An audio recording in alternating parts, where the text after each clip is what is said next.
Hello students, welcome to हमारे शिक्षा ज्ञान। आपका स्वागत है क्लास 12 केमिस्ट्री के एक और वीडियो लेक्चर में। आज इस वीडियो में हम आपके लिए लेकर आए हैं 3 ऐसे इंपॉर्टेंट टॉपिक्स जो कि बार बार आपके बोर्ड एग्जाम में पूछे जाते हैं और ये वर्ष 2025 के लिए भी बहुत ही ज़्यादा इंपॉर्टेंट साबित होने वाले हैं। तो चलिए बिना देर के आज के इस वीडियो को स्टार्ट करते हैं और देखते हैं इन 3 इंपॉर्टेंट क्वेश्चन के बारे में। तो हमारा पहला क्वेश्चन है, नैनट समीकरण की व्याख्या कीजिए। तो नैनट समीकरण क्या होता है? और ये जो क्वेश्चन है ये मोस्ट इंपॉर्टेंट क्वेश्चन है। ये 2016, 17, 18, 20, 22 और 23 में जो है पूछा गया है और ये वर्ष 2025 के लिए भी जो है बहुत इंपॉर्टेंट साबित होने वाला है। तो आप इस क्वेश्चन को अच्छी तरह तैयार कर लें। तो चलिए करते हैं इस क्वेश्चन के सॉल्यूशन को, देखते हैं क्या होता है नैनट समीकरण। तो जब शेल के इलेक्ट्रोड विभव, शेल के यहाँ मैं लिखता हूँ शेल के इलेक्ट्रोड विभव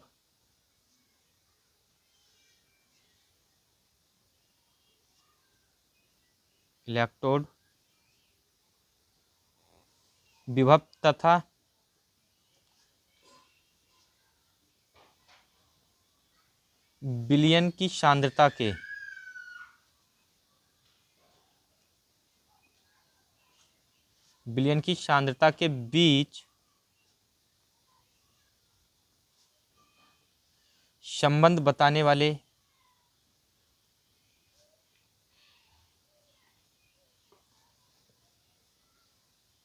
समीकरण को नैनट समीकरण कहते हैं। वाले समीकरण को नैनट समीकरण कहा जाता है या कहते हैं।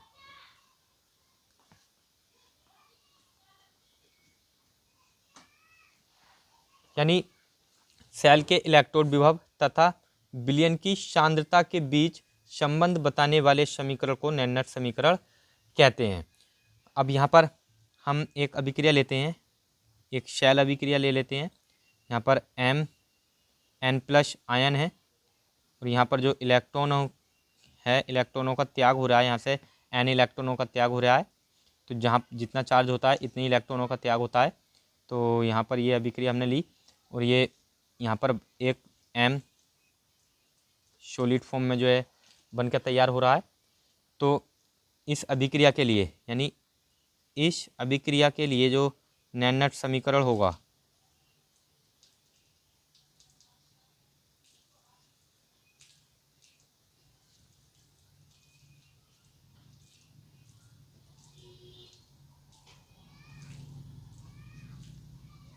अभिक्रिया के लिए नैनट समीकरण होगा, ये होगा E बराबर E0 minus RT upon N F log E base M upon जो हमारा ये आयन है Mn+,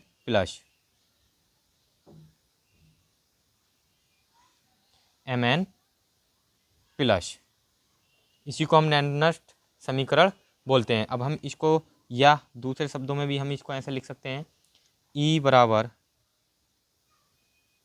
E0। अब यहाँ पर हम लोग जो ये लोग E base M upon Mn+ है, इसको लोग 10 बेस में बदलेंगे। तो यहाँ पर एक मान होता है, ये होता है -2.303। इससे हमें गुणा करनी होती है। तो यहाँ 2.303 से हमने गुणा कर दी और यहाँ पर क्या था, RT ऐसे ही रहने देंगे अपॉन ये N और F भी ऐसे ही रहेगा। और ये जो लोग E बेस है अब ये बदल जाएगा लोग 10 बेस में, लोग 10 बेस, और ये भी हमारा ऐसे ही रहेगा। यहाँ पर इकाई सांद्रता होगी, यहाँ पर पहले M सांद्रता के लिए था, अब इकाई सांद्रता के लिए होगा। तब यहाँ पर हम क्या लेंगे, M का मान 1 लेंगे, 1 अपॉन Mn+। ये हमारा नैनट समीकरण होगा कब, जब हम लोग ई बेस को लोग 10 बेस में बदलेंगे और M की जो सांद्रता होगी वो इकाई सांद्रता होगी, तब उस कंडीशन में। अब यहाँ पर जो हमारे यहाँ पर ये सभी प्रतीक हैं लिख देते हैं। यहाँ पर जो R है हमारा, R गैस स्थिरांक है। R क्या है, R गैस स्थिरांक है। और जो टी है, टी परमताप है,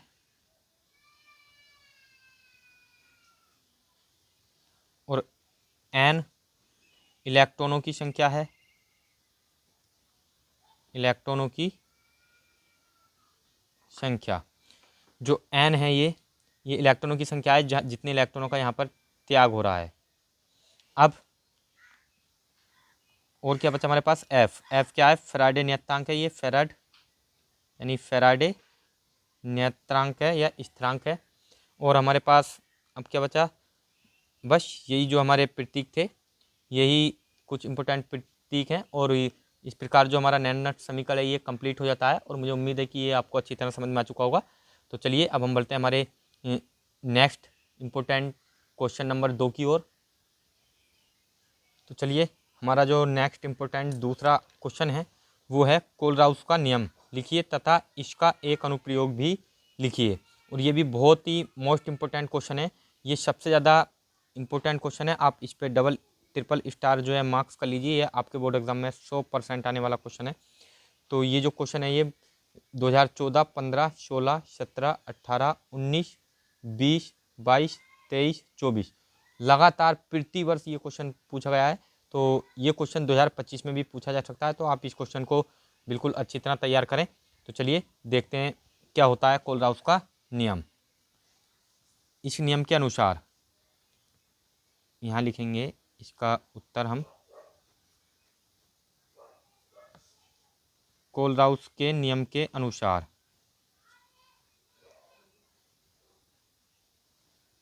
कोलराउस के नियमानुसार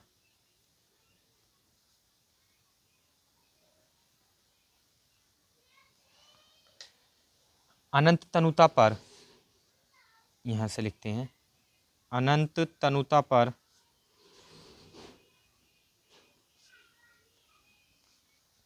किसी वैद्युत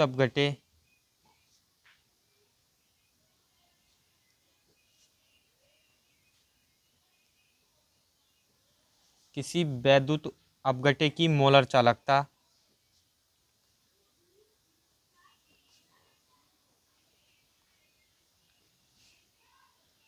तथा विलयन में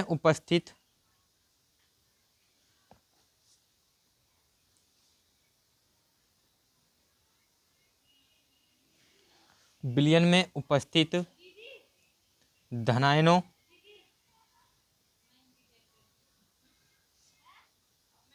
तथा ऋणायनों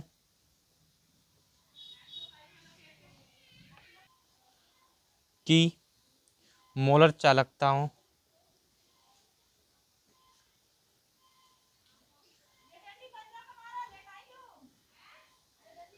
के योग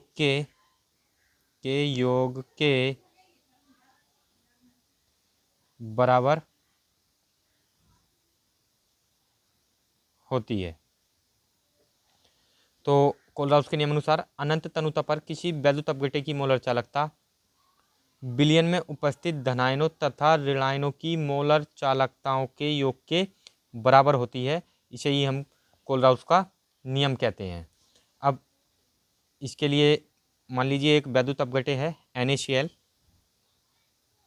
हमने एक वैद्युत अपघटे लिया NaCl, और इसके जो आयन हैं, इसमें आयन है Na प्लस Cl माइनस। तो जो यहाँ पर इस वैद्युत अपघटे की मोलर चालकता होगी अनंत तनुता पर, यानी लेमडा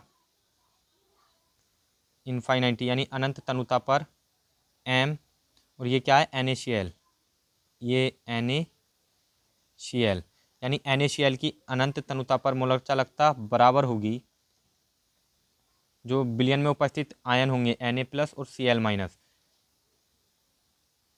इनफाइनाइटी m यहाँ पर मोलर चालकता है, अनंत तनुता पर मोलर चालकता NaCl की, और ये अनंत तनुता पर मोलर चालकता किसकी, Na प्लस आयनों की, यानी Na प्लस आयन की प्लस जो ऋणायन होंगे, ऋणायन की जो मोलर चालकता होगी इन अनंत तनुता पर, ऋणायन क्या है Cl माइनस, तो उसके योग के बराबर होती है। यानी किसी भी विलयन में जो किसी वैद्युत अपघट्य की मोलर चालकता होती है वो विलयन में उपस्थित धनायनों तथा ऋणायनों की अनंत तनुता पर मोलर चालकताओं के योग के बराबर होती है। इसे ही हम कोलराउस का नियम कहते हैं।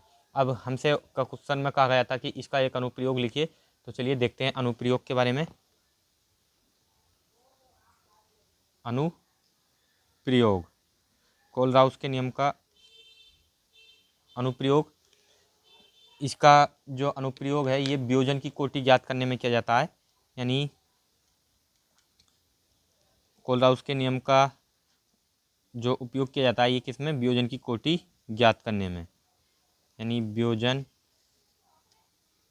की कोटि ज्ञात करने में।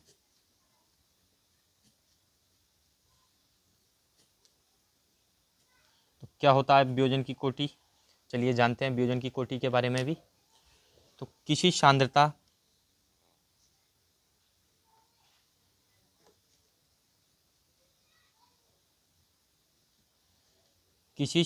पर वैद्युत अपघट्य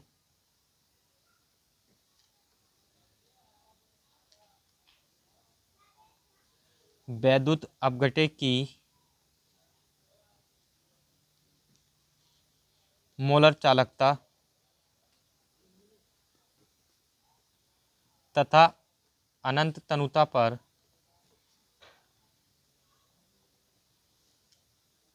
पर मोलर चालकता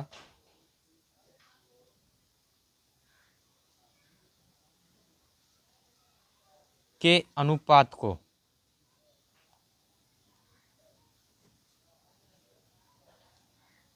वियोजन की कोटि कहते हैं।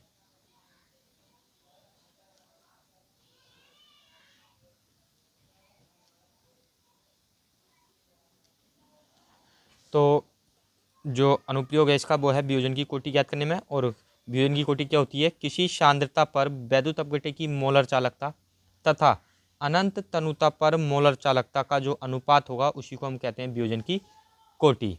और वियोजन की कोटि बराबर होगी एल्फा, यानी इसे हम एल्फा से डिनोट करते हैं वियोजन की कोटि को। ये होगी अनंत जो मोलर चालकता है अनंत तनुता पर, और जो वैद्युत अपघट्य की मोलर चालकता और जो अनंत तनुता पर मोलर चालकता है उसका अनुपात लैम्डा इन्फाइनाइटी एम, इसी को हम कहते हैं वियोजन की कोटि। तो इस प्रकार जो कोलराउस का नियम था और उसका जो अनुप्रयोग था ये हमने कंप्लीट कर लिया, और मुझे उम्मीद है कि ये आपको अच्छी तरह समझ में आ चुका होगा। तो चलिए अब हम बढ़ते हैं हमारे आज के अंतिम और एक और इम्पोर्टेंट क्वेश्चन की ओर।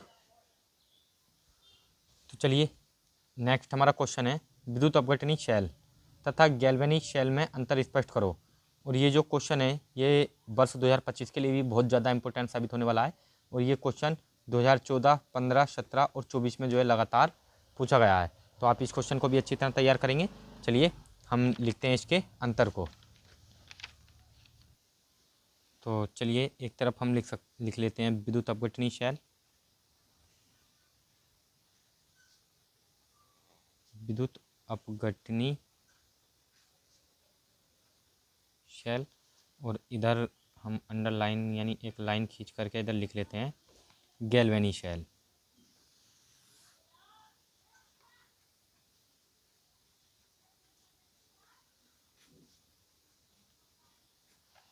Galvanic shell. तो चलिए देखते हैं इनके बीच में जो डिफरेंस है, अंतर है मुख्य पॉइंटों को। पहला नंबर 1, जो विद्युत अपघटनी शेल होती है ये जो विद्युत ऊर्जा होती है उसको रासायनिक ऊर्जा में परिवर्तित करती है, यानी इस सेल में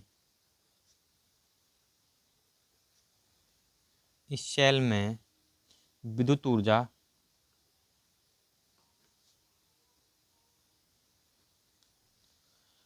रासायनिक ऊर्जा में परिवर्तित होती है।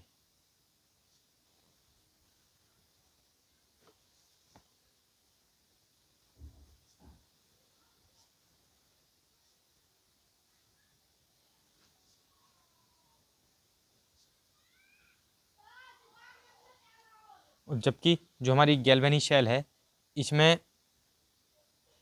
जो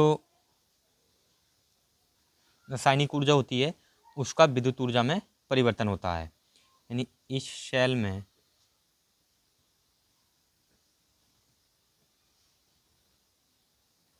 रासायनिक ऊर्जा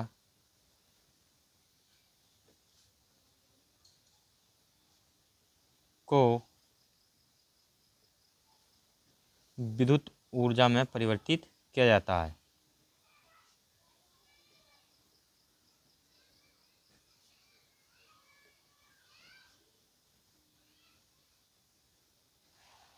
तो पहला डिफरेंस कि भाई जो विद्युत अपकर्णी शेल है उसमें विद्युत ऊर्जा को रासायनिक ऊर्जा में बदला जाता है, जबकि गैल्वेनिक शेल में रासायनिक ऊर्जा को विद्युत ऊर्जा में बदला जाता है। अब देखते हैं नंबर 2। नंबर 2 में क्या होता है, इसमें एक ही पात्र में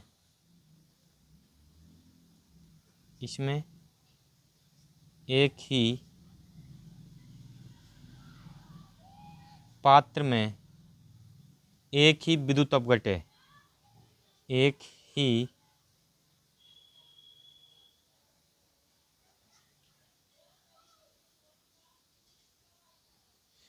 विद्युत अपघट्य के विलयन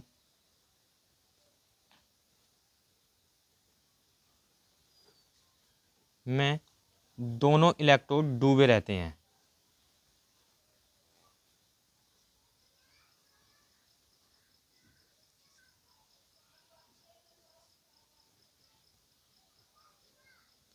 तो जो विद्युत अपघटनी शेल है उसमें क्या होता है, एक ही पात्र में एक ही विद्युत अपघट्य के विलयन में दोनों इलेक्ट्रोड डूबे होते हैं। और जबकि जो गैल्वेनिक शेल है इसमें क्या होता है, इसमें दोनों इलेक्ट्रोड दो अलग अलग पात्रों में डूबे होते हैं। इसमें दोनों इलेक्ट्रोड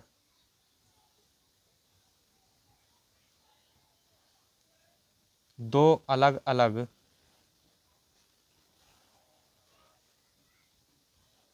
विलयनों वाले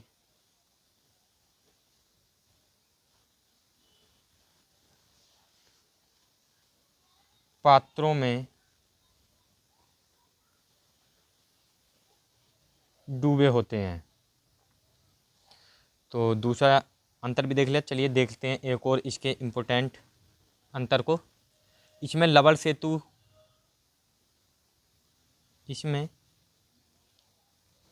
सेतु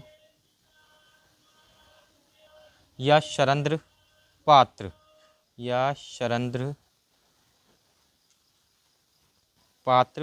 प्रयुक्त नहीं होता है।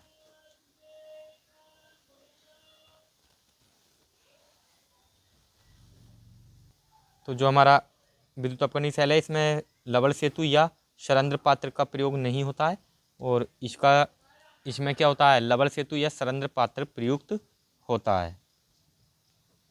इसमें लवण सेतु या शरंध्र पात्र